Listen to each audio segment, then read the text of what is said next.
Cik, minggu lepas datang dah ni, datang lagi. Oh tak, yang ni bukan saya punya ubat, ni jiran punya ubat. Ada seorang pakcik datang, dia tepuk bahu saya. Dia kata, bagus ceramah hari ni.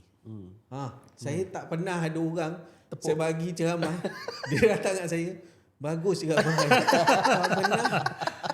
Tapi orang kata kan farmasis ni sebenarnya lebih mahir berbanding doktor. Nanti doktor kecam pula kita. Doktor tanggungjawab dia untuk diagnose. Okey, diagnose. Dengan penggunaan ubat-ubatan memang Farmasis lah.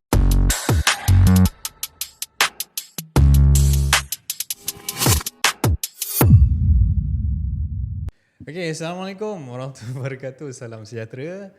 Terima kasih dekat korang yang sudi bersama-sama lagi dalam episod kedua Sembang AAH. AAH ni dia lain macam sikit sebab kita bincang antara aku, Azimin dan Aris nak memberi nama ni nak apa brainstorm ni nampak macam pening lah. Sekali kita ambil ujung pangkal je lah. So aku perkenal diri aku Haris. Aku Azimin. Aku Aris. Dia ada Haris H. Aku tak ada H. Aku Aris. So, ni akhirnya kami bertiga. Sebenarnya sebelum ni kita berdua. Hari tu Aris dengan Haris berdua. Alright. Tu Haris dengan Azimin. Sekarang ni tiga-tiga dah ada. Tu yang jadi sembang Sembang lah. Akhirnya. Akhirnya. Okay, so kita dah assemble lah. Avengers assemble lah. Okay. Sebab the first episode actually kita buat sendiri, dengan orang kata DIY episode lah. So thank you dekat semua yang dah tengok. Aku rasa mula-mula aku post tu krik-krik ada dekat 18 orang. Tapi later on aku rasa naik. Kau buat ada apa-apa ke? Hantar Tak ada. Belum lagi. Dia organik. Organik. So dia dan orang naik minat ni. So anyway, Dia alhamdulillah. FYP. Dia jadi FYP. FYP lah. So actually ni adalah kita punya projek lah antara dua collaboration channel. Okay, channel aku The Rush dengan channel Azimin dan Aris untuk projek Tambah Pahala. So siapa-siapa yang dah ikut projek Tambah Pahala dengan The Rush, this is kita punya latest project lah, yang collaborate untuk nak aku tak berapa nak tahu sangat konsep awal, tapi it's just orang kata apa, humble punya start lah. Anyway, dia nak menampilkan lebih kepada penjawab awam kan. Sebab kita dah ada macam-macam platform dekat luar sana, podcast-podcast yang membincangkan Pasal artis. pasal artis kan. So kita macam dah lenguh lah bro kan.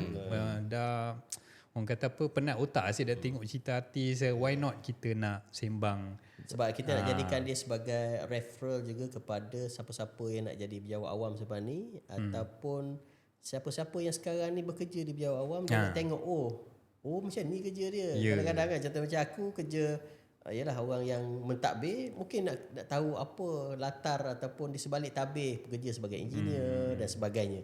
Jadi melalui podcast ni kadang-kadang kita boleh tengok orang ni macam ni kerja dia. Teruk juga kan. Ataupun santai gila aku nak tukar skim.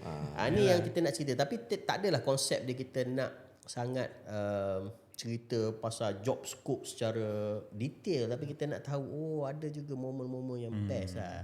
Tapi aku tengok juga, kalau kita tengok dari segi sembang ni, dia AAH ni, dia ada satu platform yang informatif. Maksudnya contoh, orang tu kerja kita tahu apa belakang tabir ataupun good experience, bad experience, something informatif untuk bukan saja government. Siapa-siapa yang nak tengok Mungkin betul. mungkin orang yang dah lama bekerja, baru bekerja, sedang bekerja. Betul. Wallahu alam. Satu lagi, kalau siapa-siapa yang nak kahwin dengan penjawat awam kan, dia kena tahu dulu kan. Better korang tengok. Korang tengok. Baru tengok ini kerja macam ni. Teruk je. Betul. Teruk ni kan. Atas paper nampak mudah. Mudah. Jadi Sebab kadang-kadang bila kita kerja, dia terbawa-bawa dengan cara kehidupan tu, lifestyle. Betul tak? Kadang-kadang cara hidup seorang doktor, dia terbawa-bawa, dia tahu detail. Betul. Ni sembang pasal rumah aku lah ni. Kan dia kalau terlebih picit ni kan yang you kenapa ni nak bagi ubat anak ni, terlebih ni sukatan ni ikut tinggi berat tu tak? You dah lebih. padahal sikit je kan. Sikit je. Tapi boleh sebab kesan dia besar. Tapi concern dia Haris. concern dia sebab atas kapasiti dia sebagai doktor medical. Dia terbawa-bawa ke rumah. Sehingga kan aku buka peti ais, semua dia buang ni. Coke ni apa ni? You beli Coke ni. Pepsi. Enam. Sorry yang. Kau jangan suruh dia tengok. Kalau kau suruh dia tengok pun, yang first 10 minutes kau jangan bagi. Potong. Okey Ray, kita since kau dah perkenalkan diri kau dah cerita intro sikit pasal kau, aku pun sama dah kita episode pertama. So, first kan? So kita ada members yang ketiga, host kita. Aris, kita nak tahu tak Aris, kau sebenarnya Apa? Kau ni apa? dalam Kau ni kategori objek apa? ke apa? Makhluk. Okay, aku kenalkan diri aku sikit sebelum kita move next untuk next slot lah. Okay, nama aku Aris bin Abdul Rahman. Aku government officer macam korang jugalah. Berkhidmat sekitar Putrajaya. So apa aku buat adalah aku mentadbir lah, maksudnya dari segi event management, organisation, that kind of thing lah. Sikit-sikit cukup lah. Aris ni actually dia satu batch dengan aku. Satu sekali masuk satu batch di jabatan yang sama. okay. So dia kita orang kenal lama dan sebab itulah banyak projek aku dengan dia. Projek tambah pahala aku dengan dia sebab ada seorang lagi Amy. Mungkin kita boleh panggil Amy kot sekali. Next time. So Amy ni Amy boleh. Hermina Natasha. Amy, kalau kau dengar ni, you're being wanted. Lepas Standby. bersalin nanti Kau kita tarik standby. kau. Oh, you. So basically aku dengan Azmi dah lama kenal, 18 tahun. So banyak jugalah kami bagi motivation talk, lepas tu kami pergi macam team bonding dan sebagainya lah. So aku dah kenal Azmi 18 tahun. So dalam 18 tahun tu pelbagai aktiviti lah kot aku rasa. Dan pelbagai tempat lah. Itu sedikit sebanyak latar belakang. So kalau aku dengan Azmi ni contohnya kalau kata Jack on, kami wasai kejap, okay on lah. So chemistry tu dah ada lah. Yes, ada. Macam tu lebih kurang. Betul. Dan aku sebenarnya nak ucapkan tahniah pada brother kita Ah, baru dapat ada dah. PhD. Yeah, Tadi tahniah. aku bercakap dengan dia, dok. Okay. Ni official tahniah ni bro. Official tahniah. Betul. Okay, thank you so much. Alhamdulillah. It's been a wonderful 4 years. Semuanya telah pun selesai. Bidang apa Oh, bidang. Bidang. Okay. Nanti nak kena tahu. Sebab bila dah halal kenalkan diri ni, bidang aku adalah communication. Communication. Tapi aku punya spesifik adalah instructional communication. Maksudnya macam mana penerimaan belia, penerimaan budak sekolah, penerimaan cikgu apabila sesuatu teknologi untuk sesuatu kaedah baru untuk di-adapt lah, basically macam teknologi acceptance macam tu lebih kurang. Tapi aku punya bidang memang instructional communication. Apa-apa yang instructional di bawah bidang aku tu aku boleh kaji. Kalau orang nak bahas dengan aku, kalau instructional ni siapa-siapa yang sedang menonton, mungkin ada profesor, doktor, datuk doktor dan sebagainya, boleh lah. Lain dah level dia. Dia Akademia. campur profesor. Dia bidang. campur profesor. Tapi bidang tu saja. Bidang Kita bagi lain. dia whiteboard ni. Kejap lagi dia nak buka kelas. Okay, so itu serba sedikit lah. Memang title doktor, tapi santai-santai dah lah. Sampah-sampah je. Nanti kita bawa caption tu Dr. Dok Aris. So kita hari ni rasa-rasa ada macam Tetamu. Ya. Okay, kita ada Tetamu. sebab kalau dalam kamera kita nampak kan ada 4 orang. Okay. So Riz, aku bagi honor kat kau lah untuk Okay. kenalkan tetamu kita hari ni. Hari ni Penjawab hari awam yang yang pertama istimewa. aku Awam yang Jawab pertama. pertama. Untuk second episode kita lah. First episode kita macam apa pengenalan. Ya, betul. So this second episode hari ni kita ada Cik Zihan Mustafa. Alright. This is actually my friend lah from 1999. Dengar dah macam kita ni Dia dah 18 tahun juga. 18 tahun juga. 18 tahun So juga. 18 tahun ke? Lebih kurang. So aku dengan Zihan dah lama kenal. Actually kita orang sama matrix lah. Matrix dekat mana? College Somban. Marah Semban. KMS. Budak KMS. Cik. Boyo. Kita setting ni macam 18 tahun kot. 18. Cantik tu, cantik lah. Bukan. Apa pula 18? Dia 1999. 25 tahun lah. Kau nampak sangat matematik. Aduh. 27, Matematik teruk tu. 27 tahun dah. lebih. Dah masuk Jupli Perak. Habis ni buat hal lah. Aku main angguk kan. Kau nak kira lah. So Tahun anyway. 1990. betul. 27 tahun. Lebih tu. Aku main Kan angguk. beza nampak apa ni umur. Tapi kita hati masih muda. Walaupun usia kita nampak. So korang boleh kira. Tapi memang macam tu lah. Masa sebelum kita umur 40 hari tu, rasa macam, oi muda lagi. Bila umur 40, tak ada beza. Tak ada kot. beza. Tapi kalau lari tu penat lah. Age is just a number. Ya So anyway, Zihan adalah seorang farmasis. Sebelum kita ni aku perkenalan sikit lah. Apa nama kita orang punya perkenalan ni dah lama semenjak zaman bujang ni. Okay. So and then we did same hobby. Aku dengan dia runner lah. Orang kata bukanlah elite sangat pun, tapi kita lebih kepada runner hujung minggu. Hujung minggu. So lebih kepada jogging lah ya. Daripada untuk diri sendiri lah. Di sini lah. So anyway, siapa-siapa komuniti Cyberjaya, Putrajaya biasa dengan Encik Zihan. Tak payah Encik bro. Bro Zihan sebab dia adalah sukarelawan untuk Pak Ran. Pak Ran. Promo Pak Ran sikit. tu apa? Pak Ran tu apa? Promo sikit. Cerita sikit. Pak Ran ni sebenarnya dia macam satu organisation yang global lah. So dia buat acara larian community all over the country. Secara global lah. Dia punya asas dia kat UK.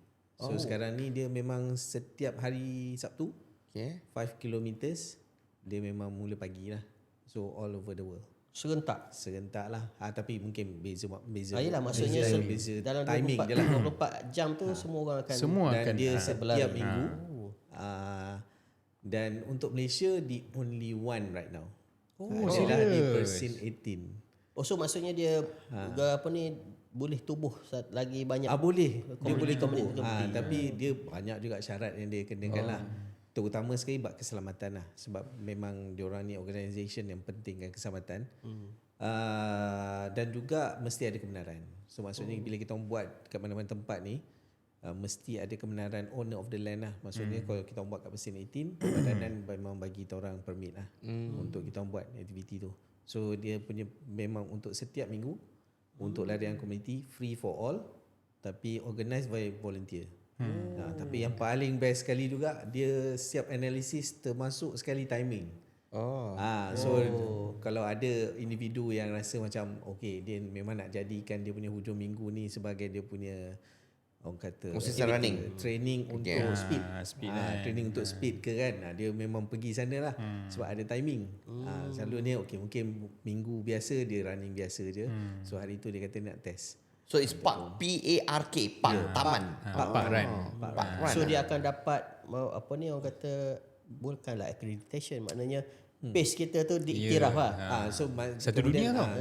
Kemudian kita ada dia akan bagi identity barcode. So identity barcode tu kita boleh pakai all over the world lah. Maksudnya kalau katalah kita pergi UK hari Sabtu, nak join, kita just cari dia kat mana Pak Ran dia. So kita join dia. So pakai kita punya barcode. Dan dia akan masuk dekat dalam kita punya dashboard nantilah. Dia ada dashboard. Dia ada dia punya own maksud Jihan adalah maksudnya Pak Ran tu dia organize oleh volunteer. Volunteer. Semua ni So you are one of the volunteer. One of the volunteer. Dan juga sekarang ni mungkin dah regular dia orang jadikan saya juga run director lah. So run director tu setiap minggu dia tukar run director sebab run director ni yang akan uruskan untuk acara minggu tu. Dia nak cari volunteer semua tu kan. So tu run director tu punya tugasan lah. So yang menarik ni juga sebab the only one memang tiap-tiap hujung minggu 20 ke 30 orang turis memang confirm ada lah. Turis ramai tu. sebenarnya. Sebab dia orang maksud dia orang datang Malaysia dia cari. sama ada memang dia orang datang Malaysia ataupun dia orang purposely kadang tu dia orang pergi negara jiran dia, pergi Singapore je. So dia datang sini. Datang sebab dia orang nak collect location. Baru nak collect cakap location dekat dalam dashboard dia. Dia aku dah pergi 20 buah negara untuk pergi join part. Bagus kan. Sebab dia nak itu. So purposely pun macam contribute juga kepada pelancongan lah. So memang 20-30 orang memang biasalah. Daripada Australia, daripada UK. Setakat ni berapa komuniti? Selalunya macam semalam 120 orang. Ramai. 120. Dia sekitar 100-120 lah. Kecuali kalau ada cuti panjang tu mungkin kurang sikit, kadang ada yang balik kampung ke apa kan. So setakat ni every weekend. Every weekend Mesti. Without fail. Without fail. Same place. Same place. same time, Sila same 18. Kau lagi juga bang? Itulah ceritanya. Jihan ni dia dah macam tabligh kau tu. Dia dah ketuk pintu aku banyak kali. Macam tabligh kau tengok janggut dia. Dia dah cakap aku jom lah. Tapi aku tak pernah turun. Dia kalau tak nak lari pun, nak jadi volunteer pun boleh. Tak ada masalah. Sebab kalau yang ni untuk pejabat awam lah. Kalau nak aktiviti luar, so bila nak aktiviti luar ni kena ada yang apa, section B2 saya pun tak pasti dah lupa. Apa tu section? Section B. Session video tu maksudnya dalam apa? Dalam yang penilaian. ya, penilaian tu yang aktiviti luar tu kan. Okay. My performance. Ya. Okay. Ni so penting lah nak claim kan. Tunjuk bos saya buat aktiviti sukarelawan ni sebab dia punya invitation tu akan by email dan kemudian dia akan say congratulations kerana join sebagai by email. So itu boleh jadi bukti lah. Okay, faham. Boleh lah untuk jabatan kan. So sekurang-kurang ni boleh lah dapat makan penuh kat Ya, belakang tu kan. Tapi kan maksudnya sebelum kita kepada topik yang kita nak bawa ni, maksudnya contohnya kalau ada pendengar yang sedang dengar, kalau dia nak join aktiviti yang Pak Ran ni, where do they get the information? Daripada mana dia orang nak dapat Dia sama maklumat ni? ada website, Okay. type je, Alright. run, Alright. kemudian kat situ ada registration, just Okay. register je. Okay. Kemudian kalau nak ikut social media, Facebook dengan Instagram lah. Boleh tengok kat situ. Tapi kalau katakan nak offer jadi volunteer pun just DM je. So nanti siapa yang in charge, RD untuk minggu tu dia akan contact lah. Dia akan masukkan Sebab dalam dia aku tu. rasa sebab bila aku lari juga brisk walk lah di Putrajaya ni, ramai gila orang Ramai. di Putrajaya ni. Lately dia jadi memang macam lifestyle lifestyle ni kan. Jadi bagi aku kalau dia orang register under community yang iktiraf oleh global, itu lebih bagus. At least dia ada achievement yang dia Lagipun satu lagi networking. yes. Sebab after run selalunya dia orang akan sembang kan. So dia macam-macam profession ada kat sana lah kan. Macam-macam. Termasuk juga kadang tu kita nak kenal-kenal dengan turis kan. So dia orang pun menarik lah. Memang menarik. Dan setakat ni sebenarnya Putrajaya ni nombor 2 sebenarnya. Nombor 1 kena tutup. Kat mana? Tak silap saya dekat area Pudu. So dia ditutup sebabkan tidak mendapat kebenaran. Dia Pudu sebenarnya KL tu? dia KL. Dia sebenarnya dia dah dapat. Tapi lepas tu dikenakan yuran pula. Sebab kita buat secara sukarelawan. Tapi bila kenakan yuran tu memang tak ada siapa lah pula nak sponsor ni kan. So terpaksa tutup. Tapi saya dengar dia orang tengah cuba untuk onkan balik. Okay, dengan minta lah untuk sebab yalah untuk kesihatan orang awam. So tak molek lah pula kita tengok nak kena charge kan. Not fair lah. Not fair lah. Tak adil lah. And then kita ada yang ketiga. So sekarang ni Putrajaya je. Yang ketiga dah dapat kelulusan. Alhamdulillah. Yang tu second. Yang tu dekat tak siap saya dekat area Rawang. Rawang. Dekat area Rawang. Templer Park. Bukan ada Templer Park ke Rawang? So yang tu lah. Dan sebenarnya ada satu lagi dia nak cuba buat dekat UKM. Dekat UKM main campus Bangi. Yang tu pun tengah tunggu kelulusan lah. Sebab yang tu memang kena dapat kelulusan daripada land owner tu sendiri. Faham. Kemudian kita kena datang tengok road lah. Saya pernah cuba nak buat dekat Tasik Shah Alam. Tapi tak jadi. Sebab Tasik Shah Alam tu tak cukup 5. Dia 4. Dia mesti 5. Dia 4. So bila saya nak 5 kena buat loop. So bila nak buat loop tu ada sikit masalah. Sebab kita susah nak kontrol orang. Kau dah cukup ke belum? Kau dah cukup ke belum? Dia mesti cukup 5 km. Dia cukup 5 km kemudian baru masuk dekat dalam dia punya dashboard tu lah. Dia tak boleh looping ke? Contoh 2.5, boleh 2.5. boleh buat looping tapi nak kontrol tu lah kalau dah Macam mana kau nak tahu orang Betul. sebab Contoh dia dia buat pakai 2.5 kan. dia orang tak pakai beep tau. Dia tak pakai beep. Tapi dia orang ada timing kerana kita pakai gun time. So bila kita pakai gun time kita kata go, semua go. So bila dia balik tu dia melintasi tu kita akan timer lah, stop timer. Tapi dia orang kita akan linkkan dengan dia orang punya position punya orang kata token. So baru dapat dia punya timing. Tapi yang buat loop tu yang sikit susah lah. Dan nak buat keluar, katalah kita nak adjust sikit lah, tambah 1 km kat luar sikit kan. Yang tu yang problem. Sebab dia isu keselamatan dia tak kompromi lah. Tak boleh nak kompromi lah, dia bahaya. kalau keluar sikit lalu tepi jalan raya je dia tak boleh. Tak pernah kan. Dia orang sampai ke tahap memang dia bagi AED semualah. So kita orang ada AED semua ada. Lepas tu ada juga macam dikirakan setiap tahun kena ada refresher course untuk untuk CPR. So memang proper one lah. It's a proper thing. Maksudnya memang dari segi nak urus ni bukan benda yang main-main. Sebab kita nak handle orang kan. Yalah.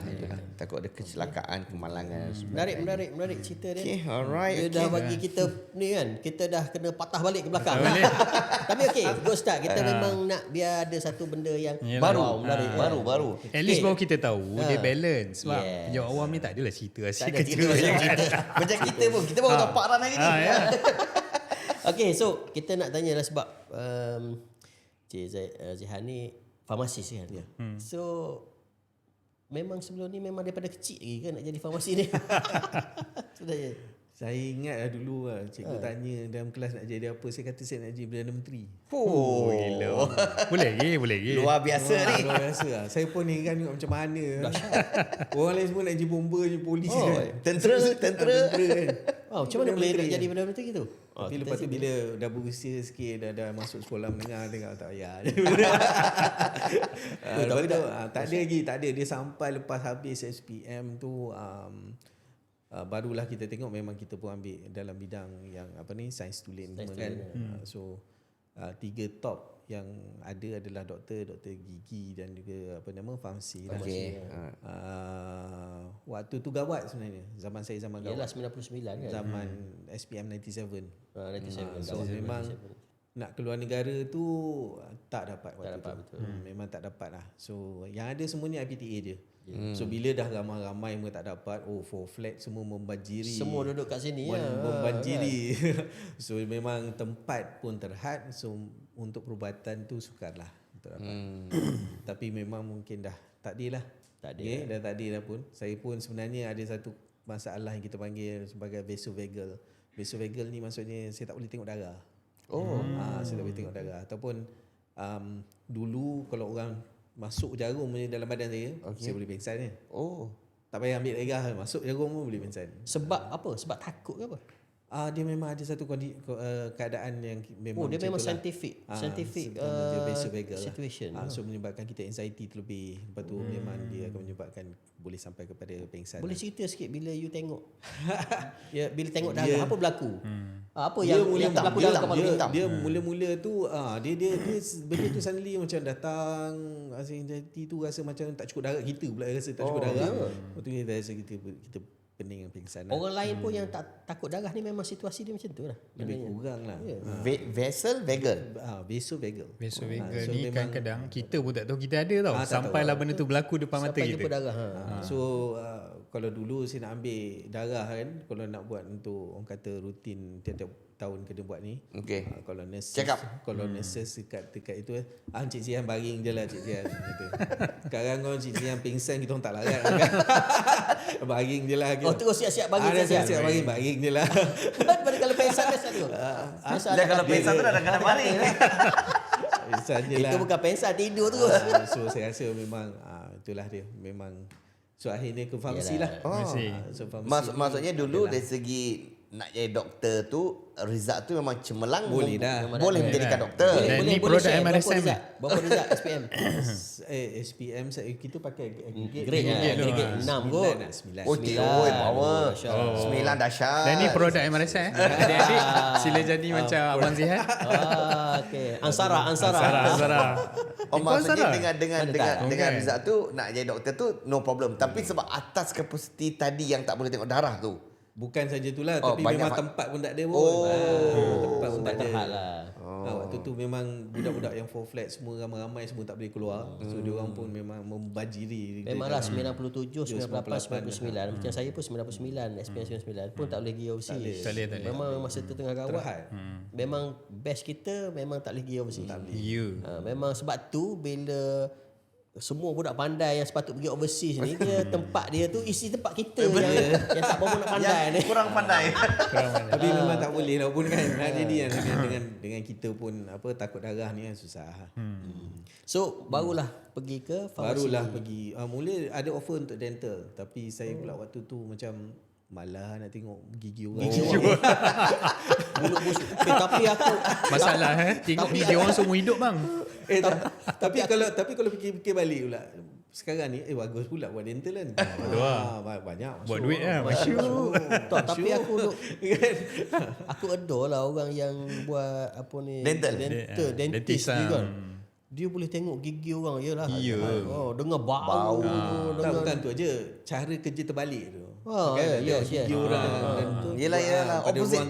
ruang terhad, pakai cermin kan. So skill lah, memang Skill, very, betul, very betul. skillful. Kita nampak macam simple tapi sebenarnya Tak semudah tu lah kan. dan impact gigi ni pun ada ramai yang dah meninggal kan pasal gigi cabut Mainan gigi saraf, saraf. bro. Mainan Lah saraf. macam Zian kata kerja tu pun memerlukan skill sebab kau bukan duduk depan dia kau tengok macam gitu. Bukan kan Dia dia pun kena dongak ke kerja belakang. pakai Betul. cermin kan. Betul. Cermin pun kecil Betul. je. So bukan senang lah. So Kalau orang yang tak pandai tengok cermin terbalik, salah gigi dia pergi. so yang ada hanyalah lepas tu third choice lah tu. Pharmacist. Jadi pharmacist pun belajar macam tu je. Maksudnya kita try to achieve the good result. Belum lagi lah nampak sangat kerja tu sampai betul-betul masuk dalam pekerjaan. Lepas tu memang saya pula daripada UKM. So UKM punya graduate ni dia memang train to be a clinical pharmacist. Maksudnya dia memang perawatan lah. Memang lebih kepada perawatan. Oh, dia bukannya farmasis macam farmasis di luar. Sebab farmasi memang ada banyak dia punya cabang dia. Banyak. So dilatih untuk perawatan pesakit. So maksudnya banyak kepada isu dekat ward macam tu lah, dekat hospital. Tapi orang kata kan farmasis ni sebenarnya lebih mahir berbanding doktor. Nanti doktor kecam pula kita. Berkenaan dengan Ni wife aku tengok ni. pasal ubat ni maksudnya kau tahu simptom dia, kemudian kau tahu dah dia punya ubat dia apa. Orang cerita lah kita tahu ni, kita nak tahu daripada farmasi ni dia sendiri. macam ni lah. Doktor tanggungjawab dia untuk diagnose. Okey, diagnose. Okey. So yang tu pun kena ada skill, banyak benda dia kena tahu. Yes. Tapi berkaitan dengan penggunaan ubat-ubatan memang Farmasis lah. mana menentukan obat mana yang patut you Speciality ambil dia. apa semua. Sesuai ke tak sesuai. Kadang-kadang tu jenis kalau katalah macam antibiotik pun kan. Bukan semua jenis sakit tu antibiotik pakai antibiotik tu je. So dia kena sesuai dengan antibiotik, dengan keadaan penyakit. Ikut dos. Ada juga yang farmasis ni yang betul dia punya tugas untuk monitor dosing. Selalunya ubat-ubat yang kita kata macam ubat ni kalau kurang dos di dalam badan orang tu dia tak berkesan. Kalau dia terlebih sikit dia toksik. So dia kena duduk dekat dalam Betul, fine line tu kan. satu macam window tu. So yang tu pun ada pegawai farmasi yang akan tengok pada penggunaan ubat-ubat macam ni dan dia yang kira, dia kena kira dos tu. Ikut berat badan, ikut umur, ikut fungsi buah pinggang dia semua. Lepas tu dia bagi tahu doktor, okey pakai banyak ni, berapa banyak, berapa jam, berapa apa. So kemudian kita tengok result. So dalam proses ni doktor ni dia hanya beritahu okey orang ni sakit apa, lepas tu farmasi akan tentukan ubat Tak, apa. dia orang akan prescribe Dia akan ubat. tentukan ubat ke? Prescribing tu dia orang. Oh daripada doktor. Prescribing tu maksudnya dia tentukan ubat apa dia nak pakai dulu. Okay. So pegawai farmasi akan nasihat. Kalau kita tengok okay, it's okay lah. Tapi kalau kita tengok macam tak sesuai, kita akan bagi tahu. Pernah bergaduh tak dengan doktor? Ada je. Ni kita pergi ke terus lah pengalaman. Pernah Tu bergaduh ni tak? isu panas ni. Ada je tapi profesional lah. Ada isu kerja lah. So, So, kalau dia boleh bagi tahu hujah dia, kita boleh bagi tahu hujah kita. Tapi ialah dia yang melihat pesakit. Sometimes kita yang tak lihat, kita tengok basic orang kata teori. Okey. Tapi bila dia rationalizekan penggunaan dia, okey, kita agree sebab based on keadaan pesakit yang dia tengok, ya. Memang. So kalau ada berlakunya pertikaian fakta di antara doktor dan juga farmasi ni, sebenarnya siapa yang patut kita tengok? Adakah kita kena tengok pada doktor punya side ataupun farmasi punya side? Sebab doktor punya side tu sebab dia yang melihat pesakit, dia yang merawat pesakit. Oh, so final say pada Final dia. say memang You tetap boleh dia. advise. Saya boleh advise. Final say tetap dia. So dari segi law pun kalau sekiranya berlaku apa-apa pada patient tu pada doktor punya ni kalau kita tengoklah kalau katakan adalah problem kita panggil kalau dalam perubatan ni kita ada errors. Errors tu kita manusia kan. Robot pun boleh ada buat silap, takkan manusia tak boleh buat silap kan. So errors tu ada tapi kita kena tengoklah sejauh mana errors tu berlaku. Adakah berlaku pada peringkat doktor ataupun boleh berlaku pada peringkat farmasi. Contoh dia memang doktor nak ubat A, farmasi tersilap bagi ubat B. Boleh. Ataupun farmasi dah bagi ubat A. Tapi nurses pula cucuk, dia pergi ambil ubat A tapi dos lain. Ataupun dia cara dia nak cucuk tu lain. Sepatutnya cucuk cara ni, dia cucuk cara tu. So salah juga. Pun boleh. So error tu boleh berlaku banyak tempat. Tapi walau macam mana sekalipun selalunya kita orang takkan pinpoint orang lah. Okay. The whole team akan ambil responsibility. Alright. Dia Bila macam tu lah. maksudnya bila cakap pasal error tadi kan Zia kan. Yalah kadang-kadang kita faham Azimin dan juga Haris. Tulisan doktor ni kadang-kadang tulisan doktor ni sukar untuk dipahami. Betul. When you say errors tadi kan, ada tak sepanjang bekerja lah salah baca tulisan doktor dan bagi prescription yang berbeza? Sebab orang katalah saya tak tahu betul ataupun tidak. Boleh jadi. Panadol. Mungkin ada medical doktor tengah lihat ni. Sebab dia tulis bini aku. Panadol dia tak sebut tu pun paracetamol. Ya, sebab Panadol tu brand. Panadol tu kita. Pokah kita tak ditajul Panadol. Tak nampak sangat lah kita bukan background Paracetamol. medical. Maksudnya ada tak? Maksudnya bukan. Maksud saya adalah bila maksud aku adalah bila kita bercakap contact errors tadi. You nak membaca sebab kita nak bagi servis kepada end user tu. Pernah berlaku? Boleh berlaku. Pernah berlaku. Okay, daripada time to time memang boleh berlaku lah. Sebab tu juga sekarang ni kita memang ke arah digitalizing. So sebab tu sekarang ni daripada asal lagi, daripada doktor yang melihat sakit sendiri, benda tu dah masuk secara dalam sistem. Okay. So bila dia sampai ke farmasi, dia link pun benda tu masih lagi dalam sistem. So dia tak ada lagi dah writing. Writing tu tetap ada. Ada lagi macam klinik kesihatan yang masih dalam proses untuk pertukaran tu.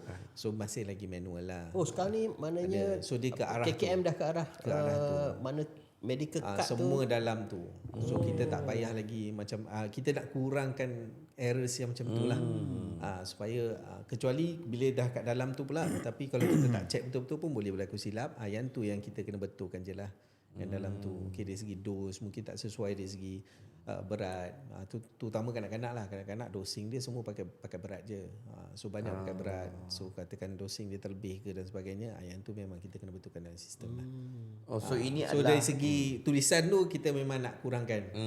Memang ke arah tu lah. maksudnya apabila Zihan bagi tahu macam ni dalam konteks government Kementerian Kesihatan ni maksudnya ke arah digital tu makin lama makin bagus. Ke arah tu ya. Memang ke arah tu. So dia tapi dia take time lah. Dia tak boleh macam sekali tahun ni semua berubah tak boleh lah. Sebab banyak benda yang nak kena fikir kan. Dia bukan software je. Yalah betul. Hardware tu pun kena fikir juga. So hardware tu pun makan kos yang tinggi kan. So benda tu progress lah. Sebab ramai orang komplain daripada dulu, contohnya kita katalah contohnya kita buat rawatan di sini, kita pergi ke hospital B tak ada data tu. So dia tak ada link kan. Jadi dia jadi susah pula, kita kena cerita balik pula apa kita punya masalah sakit. Tapi sekarang ni kalau kata dah pergi ke Kementerian Kesihatan, fasiliti Kementerian Kesihatan, sama ada hospital ataupun klinik kesihatan, kalau kita ada dalam kita punya My Ubat, kita ada kita punya apps My Ubat. My Ubat. So kita punya history penggunaan ubat tu semua ada dekat dalam tu. So katalah mungkin bulan lepas kita pergi, so benda tu dah masuk dalam sistem. So maksudnya kalau kita ada apa-apa jadi ke apa, kita boleh tunjuk je kat doktor, okay doktor, this is my current medication, dia boleh tengok dekat dalam tu. Tu apps tu untuk kita semua ke ataupun Ni My Ubat ni. Yep, My Ubat. So My Ubat ni dia peringkat awal tu lebih kepada untuk memudahkan pesakit untuk ambil ubat yang akan datang. Sebab selalunya doktor mungkin jumpa 6 bulan ataupun ada yang setahun. Kecuali yang tak stabil lah. Tak stabil mungkin setiap bulan jumpa. Okay. Tapi kalau stabil sikit ni 6 bulan.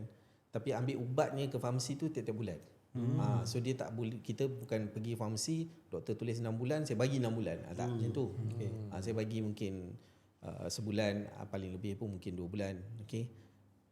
Pesakit kena datang lagi. Bila pesakit kena datang lagi tu yang kadang-kadang tu ada masalah. Sebab dia akan bertembung dengan hari tu punya pesakit. So tu yang akan jadi ramai tu. So sekarang ni parking problem semua kan. So My Ubat ni kita buat adalah untuk value added services. Maksudnya nak ambil ubat cara lain. Haris nak install. Itulah betul. Dan sekarang ni boleh hantar ke rumah kan. So boleh pilih nak melalui pos boleh. Tapi pos ada syarat lah. Syarat dia kalau ubat tu memang ada ubat yang untuk sejuk tak boleh lah. Ada. Kalau ada insulin tak boleh lah. Benda-benda yang sejuk beku tak boleh. Sebab dia tak boleh kita hantar dalam bentuk sejuk melalui pos tu tak boleh.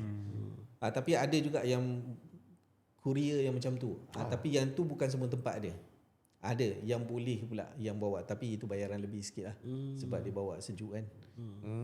Ada juga yang pakai locker. Dia datang, dia tak nak tunggu. Oh, faham. Dia tak nak tunggu, pergi kat locker, dia buka, dia ambil, dia belah.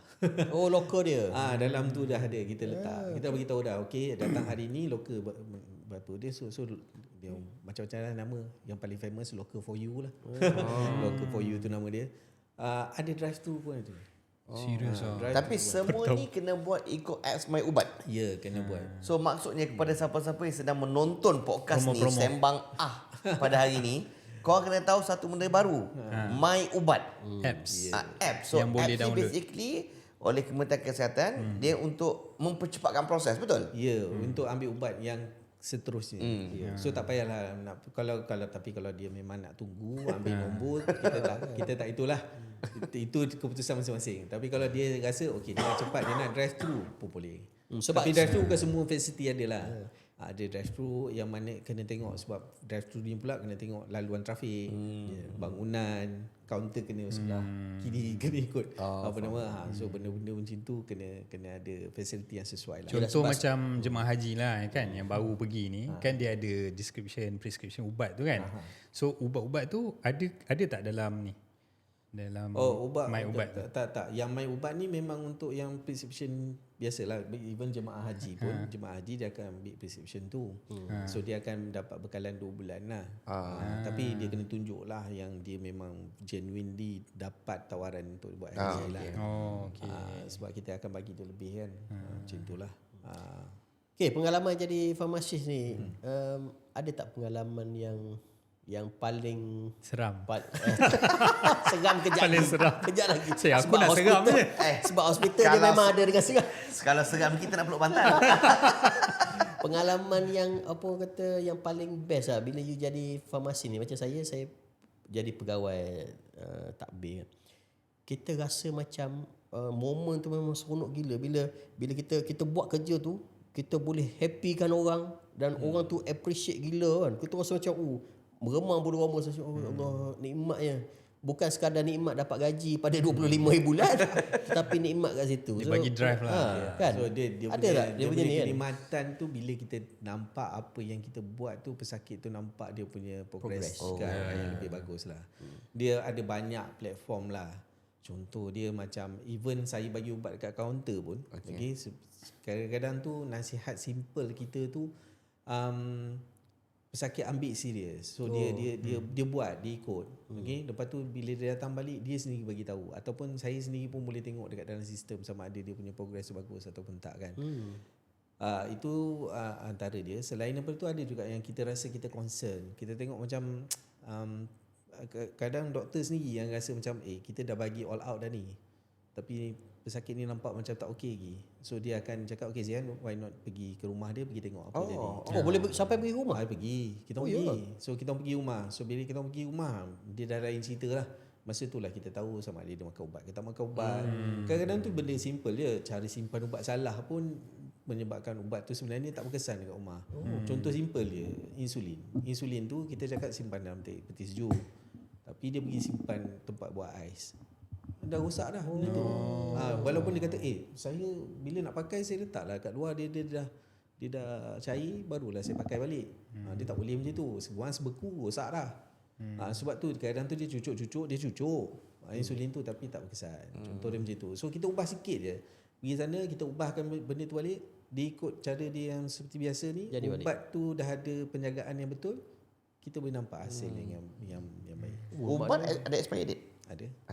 Dan kalau yang macam klinik berhenti merokok pun kan, nak bawa orang dia yang perokok daripada berhenti merokok 6 bulan tu, itu pun satisfaction. Dan berakhir macam dia dah Pernah buat? Saya memang terlibat juga lah dan klinik berhenti merokok. Dan sekarang apa ni epic case yang you buat sekali? Epic, paling epic sekali lah.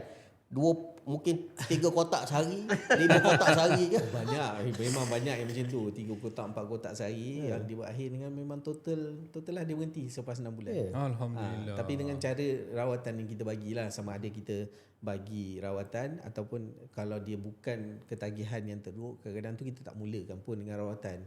Cukup dengan kita monitor macam mana psikososial dia dan sebagainya, kita boleh bantu dia tanpa. Tapi ada kebanyakan ni yang berjaya memang kita guna rawatan lah. So kita gunakan terapi gantian. Ada yang guna ubat. Okay, yang tu selalunya success rate dia lebih tinggi lagi lah. Kalau kita gunakan macam tu. Ada juga yang mana kita, sebab kita dah regular, bila saya bekerja dengan kesihatan, so regular duduk dekat kaunter dan sebagainya ni, kita boleh kenal. Kita boleh kenal kan. Bila pakcik tu datang, kita kata macam mana cik, kan. Dia pun kadang tu dia kata, bulan lepas awak pergi mana? Dia tanya. Dia pula kenal dia awak. Tanya. Dia perasan kita tak ada. Kita kata saya bulan lepas tak ada je. Mungkin meeting ke apa kan. Dia kenal. Lepas tu kita pun kenal, kadang tu ada dalam pesakit kita yang sekarang ni kan isu orang kata isu antara kaum dan sebagainya kan. Tapi sebenarnya masih hidup lagi muhibah tu sebenarnya dekat bawah. Bila kita tengok kan, bila pasal kadang tu ada pakcik tu datang, cik minggu lepas datang dah ni, datang lagi. Oh tak, yang ni bukan saya punya ubat, ni jiran punya ubat. Serius So dia sebenarnya habis kenapa cik ambil? Dia tak boleh jalan. Dia dah tak boleh jalan, anak pun tak ada balik. So ambil lah, tolong ambilkan. Ada. Masih ada lagi. Dan benda tu berlaku berlainan kaum. Maknanya dia contohnya kaum Melayu ambil untuk kaum Cina, ada kaum Cina ambil kaum untuk Melayu, ada yang India ambil kaum untuk Melayu. ambil untuk Cina. So dia bukan macam dia memang orang kata rentas kaum lah. Tapi sebenarnya kan Ada. bila kita bercakap pasal isu muhibah ni, sebenarnya di on the ground, aku dulu kerja di Negeri Sembilan, di kira on the ground lah, dalam sektor awam ni kan kita ada federal, negeri dan juga distrik kan, daerah. Pihak berkuasa tempatan.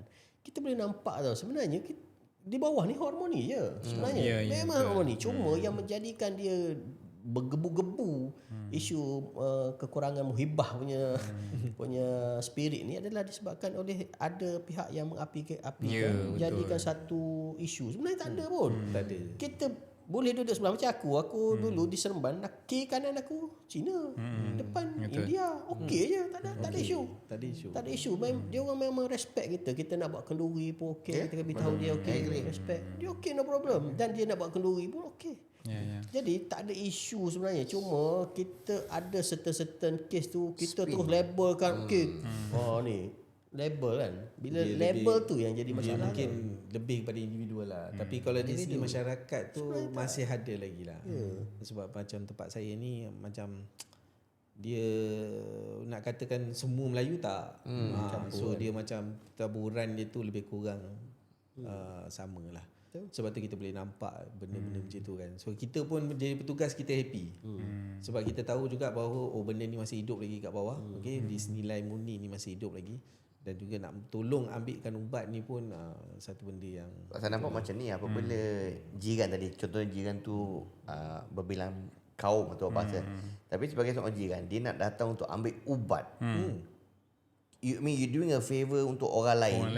Dan dia bukan pertalian saudara dan sebagainya, sebab dia jiran. So perpaduan tu basically macam Azmin beritahu masih lagi wujud. Cuma kadang-kadang just because satu isu orang twist. Tu yang dia tak seronok tu. Tapi hakikatnya kalau macam tadi kan, jaranglah kita berjiran tu biasa. Tapi kalau jiran tu nak datang ke klinik kesihatan, kau nak beratur sejam, ambil ubat untuk member yang tak boleh jalan, I think that is harmony enough. Lepas tu dari segi pesakit kita kan, saya dah ada pengalaman jugalah bekerja di memang orang kata town dan juga kampung. Saya lebih suka kampung sebenarnya. Kampung lain kampung lain. Kampung lain. Kalau zaman kalau musim buah ni, Musang King ni Hari-hari bawahnya. Nah, dibawanya. So kita masih ada lagi benda macam tu. Maksudnya dia menghargai staff. Kemudian kan, so dia datang, dia kata memang ada buah ni ada lebih, ambil lah kan. Sebab tu orang kerja di luar bandar ni dia Tapi kat bandar Betul. tak sangat lah nampak. sebab buah lah tak ada. Kena beli, dia kena beli. Bukan Ni buat dia dekat dusun. dia kena beli. nampak lah kan. Tapi orang so macam kita- Zihan ni, dia mungkin dah ada dia punya fan tau. Sebab aku biasa kalau ada orang yang di profession, ada profession yang bekerja betul-betul dekat kaunter barisan pertama. So dia akan lebih macam ni lah, macam Zihan lah, dia jumpa dengan orang kampung. So dia tengok what really happen on the ground. Yalah macam kadang-kadang kita ni kan lebih dengan papers and all kan. Sampai dia orang On ni papers, kadang-kadang ada fan dia tersendiri tau. Oh. Mungkin duk bawa buah ke, bawa balik pada Mekah. Hana ni ada celak. Celak. Minyak wangi. Betul tak? Ada tak? Dia benda tu penting sekali, bukanlah unsur rasuah. Yalah. Itu bukan unsur rasuah, tapi itu hargai. lebih kepada nilai. Dia more towards appreciation, dia token of appreciate. appreciation, token of Yeah. appreciation. Dan penjawat awam yang penat-penat macam ni bekerja kan, dapat benda macam tu pun Allah Akbar, memang happy kan. Orang kata selain daripada makan tengah hari tu, kadang kita makan adalah Ada cuci orang mulut belanja. pula kan. Ya. Macam itulah. So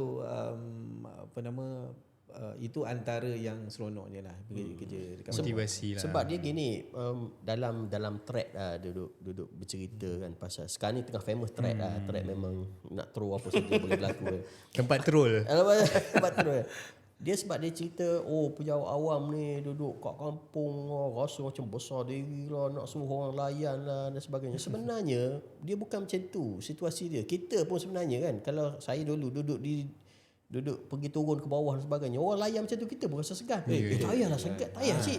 Tapi disebabkan oleh kita, dia rasa macam seronok kita datang sebab kita boleh bantu dia. Dia makan macam orang datang rumah kita, dia buat macam tu. Sama juga. Tapi di dalam track dia nampak lain. Orang duduk atas kursi, di atas meja, ada orang hidang tu, hidang ni, rasa macam bos sangat. Sebenarnya situasi tu bukan begitu.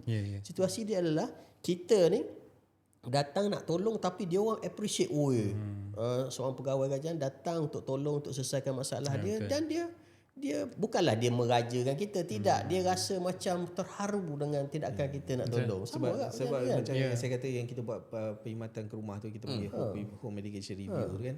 So kita pergi rumah pesakit tu lain macam, walaupun kita dah bagi tahu dah, tak payah Jangan buat apa. sediakan Betul. tak payah. Tak disediakan ni macam-macam. Walaupun kita, sebab kita memang limited time juga kan. So tak payah. Tapi bila dia dah sediakan tu, kita kena Takkan tak jamah pula. jamah lah pula kan. Kadang-kadang tu jiran sebelah pun join juga. Jiran sebelah. Dia punya seronok tu Haris dengan Azmin, dia panggil jiran sebelah tak? Jiran sebelah pun datang. Jom. Tu pun ada satu. Tapi hari tu ada sekali tu, yang ni pun saya rasa terharu jugalah, sebab saya banyak juga lah bagi ceramah-ceramah awam ni. Ada satu ni memang dapatlah macam satu slot khas setiap bulan untuk bagi ceramah lepas maghrib dekat satu masjid ni. Lepas saja saya habis bagi, lepas sembahyang Isyak, dan lepas tu ada seorang pakcik datang. Dia tepuk bahu saya. Dia kata, bagus ceramah hari ni. Saya tak pernah ada orang saya bagi ceramah dia datang kat saya, bagus ceramah hari ni. Tak pernah. Saya macam Touch. So saya rasa dimanfaat lah juga ilmu. Walaupun saya datang ke masjid bukan nak cerita pasal agama, nak cerita berkaitan dengan kesihatan, tapi pakcik tu datang. Dia tepuk bahu, dia kata, bagus ceramah hari ni. Kan? Dia kata lain daripada yang lain. Dia kata, Simple dia gesture, gesture tapi je. impact dia sangat-sangat mendalam. Banyak kali juga lah bagi ceramah kan. Banyak ni, maksudnya dari segi jemputan daripada jabatan kerajaan dalam daerah. Dia semasa tu ada je. So tapi yang ni lain lah.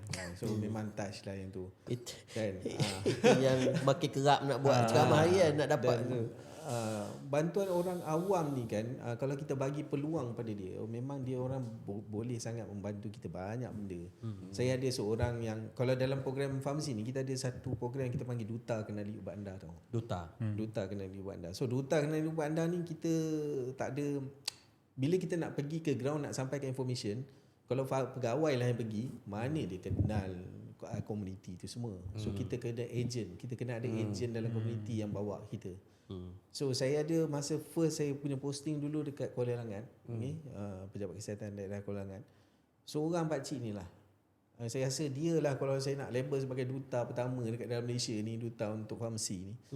Dia lah yang arrangekan saya punya slot setiap maghrib road tour dekat dalam masjid. serius Dia lah yang arrangekan, Cik Zian. Saya dah arrangekan masjid ni. Saya dah arrangekan masjid ni. Siapa dia ni? Dia ni siapa? Ketua kampung ke apa? Orang biasa saja. Bukan EJK masjid ke? Bukan. Kalau paling kuat pun dia mungkin dia itu je lah apa Dia nama tengkuasa. pengurusi apa nama Masjid. kelab warga emas. Itu je lah yang ada pun. Maksudnya dia ni adalah komunitas setempat lah, orang setempat. orang setempat. Tapi kerana dia pun mungkin orang kenal dia. Kan? So senang. Dia memudahkan saya masuk. So dia lah. So maksudnya kita kalau kita bagi peluang kat orang awam, memang dia orang boleh membantu banyak benda. Boleh kan. Dia boleh membantu. Sukarelawan tu masih ada juga dekat Malaysia ni. Hanya saya risau buat generasi yang sekarang lah. Yang saya cerita ni adalah generasi lama. Generasi lama bab membantu orang ni ada. Tapi generasi baru saya belum nampak lagi lah. Dia boleh bantu melalui media sosial, dia bantu tolong repost. Forward. Itu bantuan zaman sekarang. Sebab tu saya rasa sekarang ni kita kena mula memperkenalkan budak-budak ni berkaitan dengan sukarelawan. Betul. Sebab tu kena banyak NGO ni. Ya. Okey, kita dah cerita best kan. Sebab Aris sebut kisah seram ada ke? Kisah seram di Dalam kerja kau lah dalam sebagai seorang career lah. kan. Seram ni bukanlah maksudnya seram hantu saja. Seram yang mungkin seram orang datang mengamuk. Menyerang ke? Seram-seram kan. Tak, dia ada produk dia. Dulu kau ada buat Ada. video seram. Dululah. Video seram. Adalah cerita dulu. sikit. Alah, saya saja apa ni orang kata. Projek. Paranormal. Dia kata apa Hobi nama kita buat kisah seram apa nama hari raya. Hari raya. Tu tahun bila? Lama dah. Lama dah. Saya buat sampai 3-4 siri. So setiap tahun hari raya tu ada kisah seram dia. Kisah seram dia sebenarnya hanya nak bagi tahu baliklah daripada asyik kerja je, baliklah kampung. Itu je. So kita buatlah cerita tu kalau kau masih kerja lagi kan, orang kata dah malam raya pun tak berhenti nak balik juga. So Tapi dalam konteks kerja sebagai farmasis tadi, maksudnya seram, tu seram untuk video. Tapi seram maksudnya ini apa mungkin ada orang serang ke kan? ada. Salah bagi ubat ke? Pengalaman sampai ke tahap yang saya kena orang kata surat sampai ke KSU semua ada. Surat layang. Surat layak bukan surat layak, surat aduan lah. Dulu tak ada SISPA tak ada. SISPA tak ada. Tapi mungkin ada sampai ke tahap macam itulah. Hanya kerana mungkin ketidakfahaman dia berkaitan dengan prosedur kita, tapi dia anggap macam dia berhak untuk sesuatu. So dia tak puas hati, kita terpaksalah. Tapi apa-apa pun tak apa, as long as kita bekerja ikut keliling, kita kerja ikut peraturan, kita on the right track lah. Tapi memang betul. Tapi Kita memang sekarang ni kisah seram pejabat awam ni salah satunya SISPA. Memang SISPA. Sebab anybody kalau dia tak puas hati dengan kita, bukan tak puas hati sebab apa, kadang-kadang dia kadang-kadang dia orang ni nak berdajal pun ada. Nak berdajal kita. Ada juga saya jumpa kes kawan nak berdajal ni. Pun ada.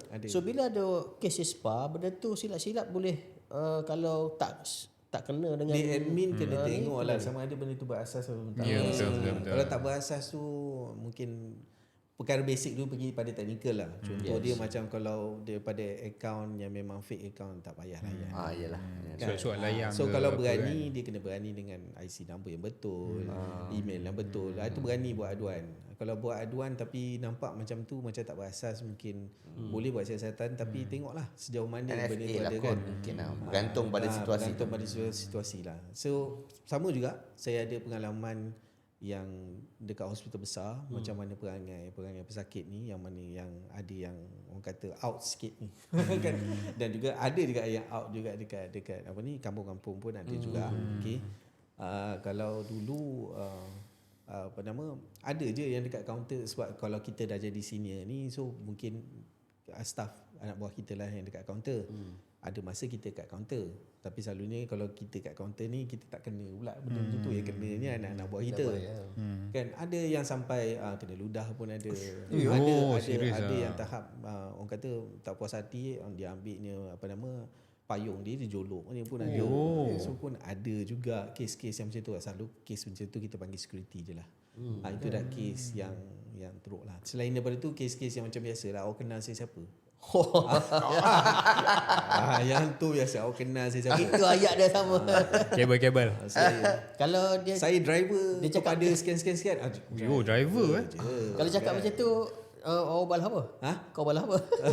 Kalau macam tu, kita tengok pada apa yang dia nak lah. Kalau dia nak cepat, tak boleh lah.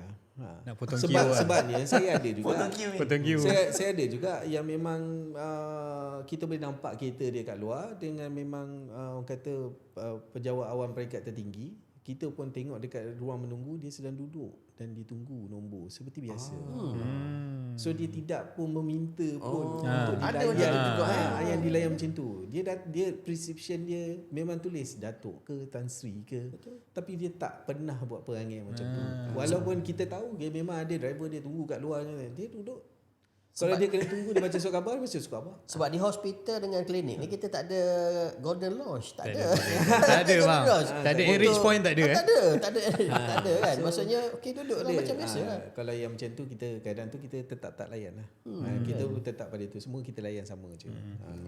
Lepas tu kalau yang kat kampung tu adalah yang mana sama jugalah bila dia mengamuk tu dia nak ubat dia.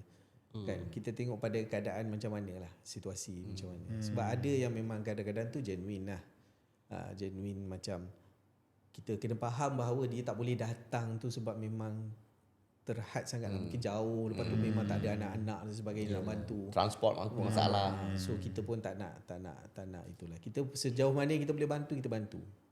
Bab tu macam tu lah. Kes-kes yang mengamuk macam tu biasalah tu. Kes Sispa tu pun biasalah juga lah tu. Okay Zian, aku nak okey lah tadi kes Sispa. So aku nak tarik kita kepada satu topik yang sekarang ni agak hangat dibincangkan lah. Hangat dibincangkan ni. Vape and apa mushroom apa? Dak sekarang ni panggil. Dak sekarang lah. So tapi before that, okay. aku rasa kita macam tak cukup masa kan. Tak ada. Ada lagi? Ada lagi? Okay, sebab. Go. Sorry. Ada. Maksudnya sekarang ni lately kalau tengok viral kat social media, people get high on aku tak tahu apa istilah sebenar vape mushroom dan sebagainya.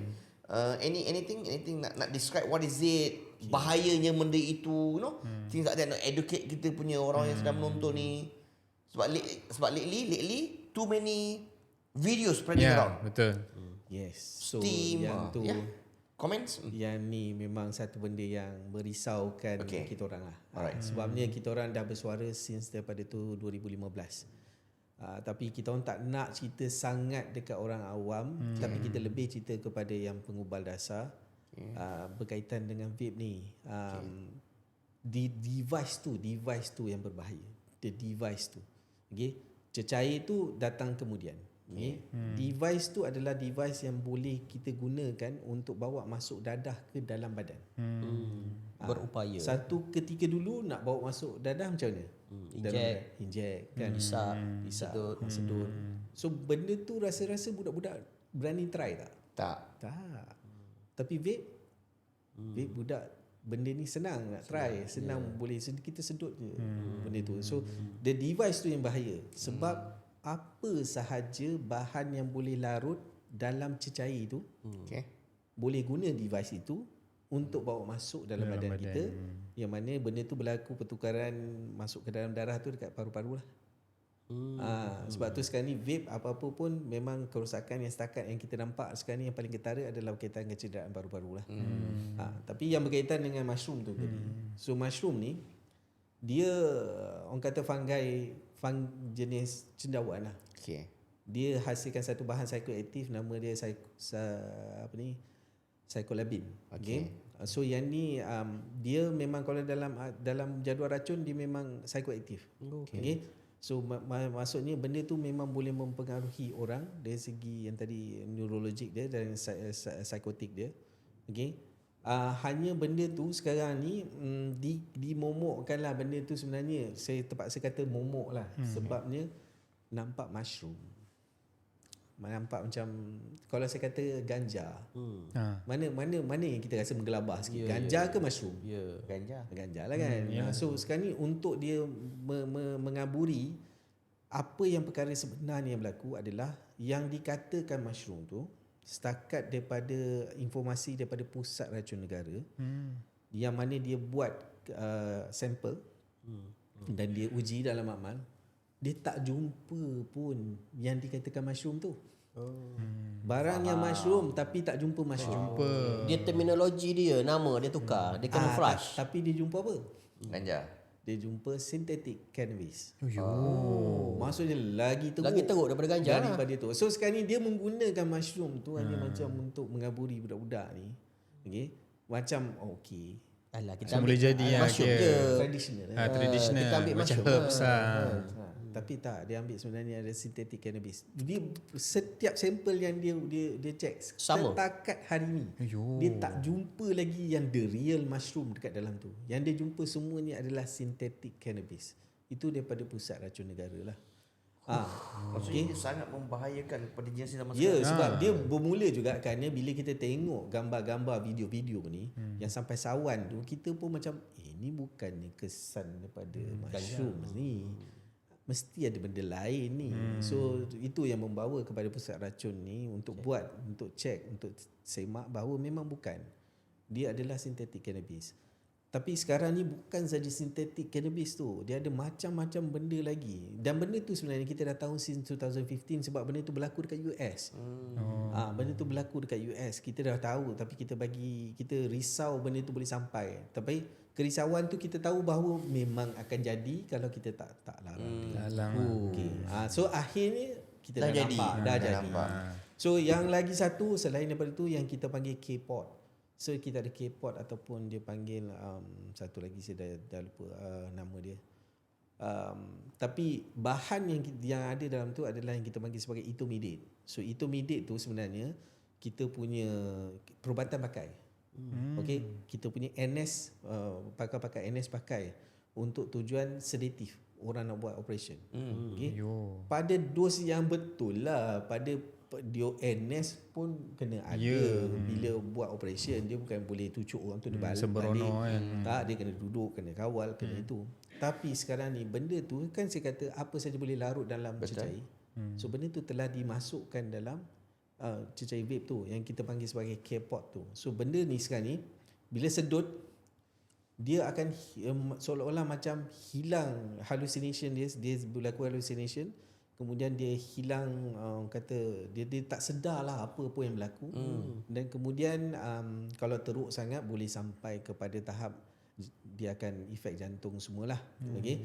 Tapi sekarang ni situasi dia berlaku, cuba bayangkan kita kalau tengah memandu, katalah kita tengah memandu, kalau kita berhenti kat traffic light, cuba keadaan tu kita pandang kiri kanan, kita keadaan tu boleh nampak orang tengah hisap sedut vape. Kalau dia sedut etomidate tu tengah dia drive, bayangkan apa jadi.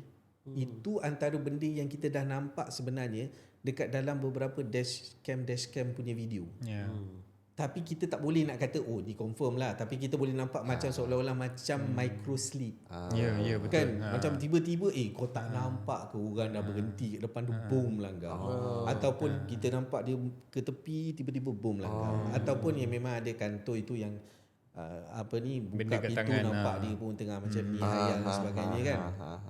Bahaya. Maksudnya walaupun kita tak ambil pun benda tu, kita pengguna jalan raya yang ikut peraturan, tapi yang belakang kita, yang tepi kita belum tentu lagi. Dia kalau dia sedut benda tu, dia tak sedar.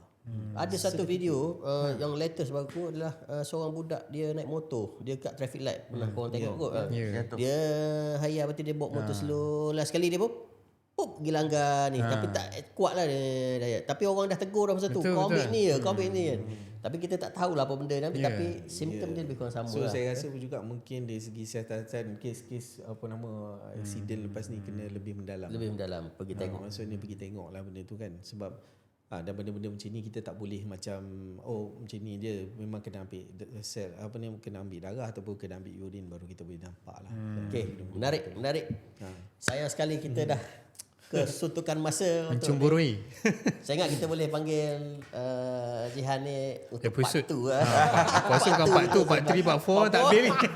Banyak topik ni. Banyak lagi.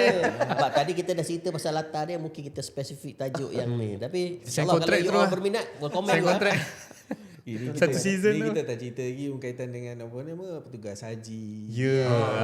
So kita tak cerita lagi berkaitan dengan tahun 2014 kita ada banjir besar dekat Kelantan. Macam mana? Gua musang kan? Ya. So, semua benda-benda macam tu lah. Macam mana orang kata terputus yang bekalan ubat dan sebagainya. Macam mana kita handle. Okey, kita Dan boleh juga panggil lagi. Part Boleh, 2 boleh, siapa boleh. nak? Kita komen dulu. Komen Part dulu. dua untuk Zihan. Mungkin juga ada yang komen tu Cik Azmin, dia nak dengar pasal COVID-19. Kita tak tahu betul. Kita tak tahu. Cik Azmin. Okey. Okay, Sampai di sini saja lah terima kasih Jihan. Join kita untuk podcast yang kedua. So awak ada penjawab awam yang pertama kita panggil. Tanya dia ucapkan. Tepuk tangan Dia sikit. terpilih. Okey, sampai jumpa lagi untuk episod yang seterusnya. Siapa pula kita akan panggil selepas ni? Kita saksikan selepas minggu depan aku InsyaAllah. Kita seminggu sekali lah kita punya ni. Takkan tiap-tiap hari dah.